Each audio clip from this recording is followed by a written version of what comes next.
Hello everyone, it's Jabbar here. Today's video is a patron request. If you would like to make a video request of your own, you can do so by becoming a patron. The link to this can be found below. A Ugandan man travels to a Somali airport in the city of Mogadishu. He shows his diplomatic passport to the officers, only for them to react with shock that this Bantu man has a Somali diplomatic passport. They demand that he pay them $50 and address him in English, only for the Ugandan man to sternly reply back in fluent Somali, much to the surprise of the officers. His ordeal was eventually taken up to the Parliament of Somalia, where he expressed that his experience would have been labeled as racist had it been in America, Europe, Asia, or elsewhere, and that it's quite a shame that with Africa being a continent full of black people, he's still being treated like an outcast by other black people who have lighter skin than him. This problem seems to run rampant throughout the continent of Africa, but to the extreme that this Ugandan man faced it seems to be restricted to East African nations, with Somalia being a major culprit. From a Western perspective, this makes little sense considering historically, all racial discrimination collectively grouped all peoples of African descent into the same category.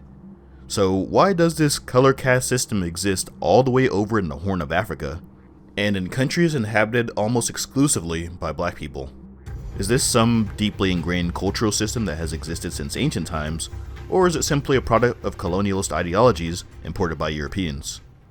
Let's find out, but before we begin, this video is sponsored by NordPass, a new service powered by the more popular NordVPN service. NordPass not only generates highly complex passwords instantly, but it also autofills and autosaves them, utilizing top-of-field encryption technology. In other words, that whole remember my password link that you always click on hesitantly but do it anyway because you're too lazy to type in your password every single time can be done directly through NordPass, but with significantly more security, all the while containing a more complex password that can be generated with just the click of a button. Like, you literally just click and log in with one master password for everything without even having to think about anything else at all. And also, while still protecting all of your passwords and personal account information, better than you ever could on your own before. Not to mention, you'll never have to worry about forgetting or losing your password ever again. NordPass takes care of all of that and works on pretty much every single internet browser, even some of those old weird ones that barely anyone even uses anymore. Oh, and don't worry, your mobile devices can be protected as well. You can get 50% off of the already ridiculously low price, plus an additional month for free if you use my promo code FROMNOTHING. Or just go to nordpass.com/FromNothing, which I'll leave a link to below. So basically you'll be getting this awesome service for just $2.49 a month, all the while supporting the continuation and growth of From Nothing in the process. Everybody wins. Anyway, without further ado, let's continue on with the video. In modern times, Somali scholarship has systematically been feeding into the idea of one unified Somali ethnic group, fueled by the fact that the majority of the population speak the same language and practice the same religion. This argument is further exemplified by the fact that most African countries do not share these characteristics, and thus lack any real sense of unified national identity. For example, a Nigerian person is more likely to identify with their specific ethnic group rather than their country, a concept that has been systematically wiped away from the Somali people. However, despite the shared national identity, Somalia has historically suffered from a deeply ingrained caste system, paralleling the ones found in several kingdoms throughout world history, notably those of the Indian subcontinent.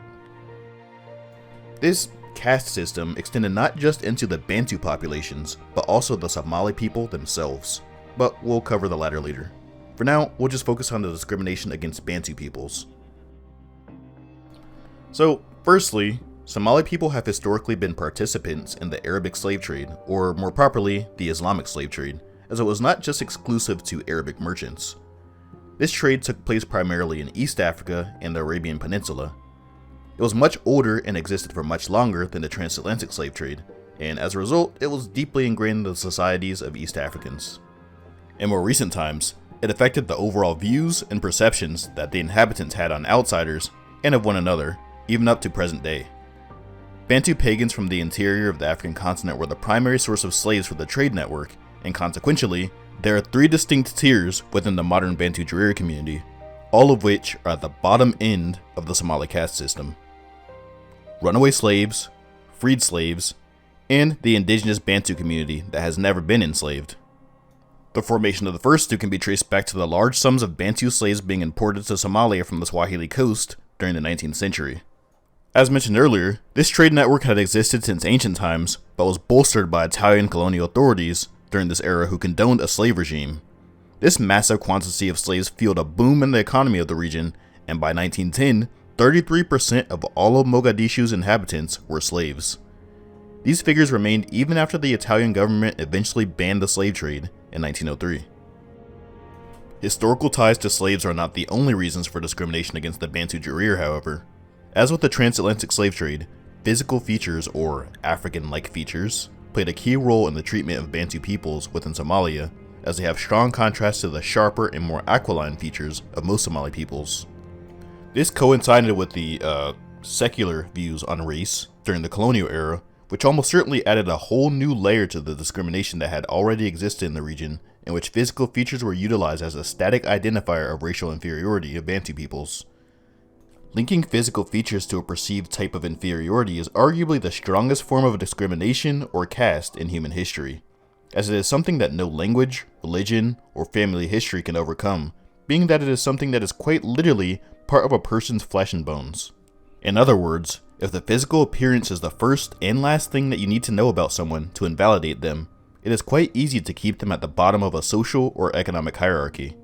In addition to this, one of the more deeply ingrained elements of the Somali caste rests in the proposed unholy origin of some groups.